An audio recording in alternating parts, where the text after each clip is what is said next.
whenever you're looking at a label, and I think the example I used in this was like a candy bar, but it applies for every food. So normally you'll see the nutrition facts and then you'll see the ingredient list, right? And I picked a candy bar in particular just because it had like every possible thing that you'd want to watch out for in any food. So essentially, the way this goes is, for starters, you're going to look at the numbers, right? Okay, is there actually carbohydrate in here? Because if you see like 20 carbs, you're like, okay, clearly it doesn't even matter what the ingredient composition is. There's going to be sugar in this, right? But then if there are carbs, you want to look at the ingredient list, okay, which is down here. And then you'll see something like, okay, glucose syrup.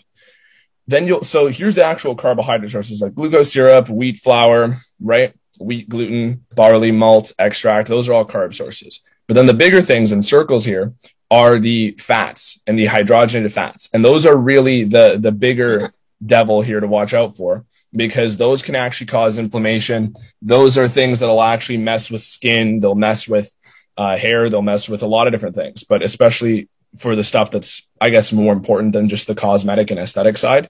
So example, palm fat, which is basically a code word to say like hydrogenated palm oil or palm oil, sunflower oil, any fat that's coming from a vegetable source. It's the biggest like marketing deception in the world, in my opinion, because they'll say, oh, it's vegetable oil, right? Which makes it sound like healthy and whatnot. But in reality, it's an oil where it's very low cost to make.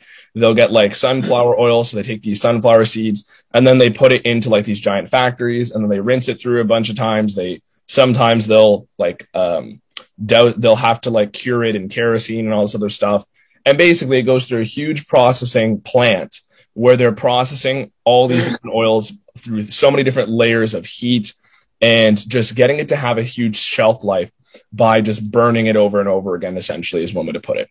So essentially, these are going to be very inflammatory because their chemical chain is no longer stable because they've burnt it so much it can't handle heat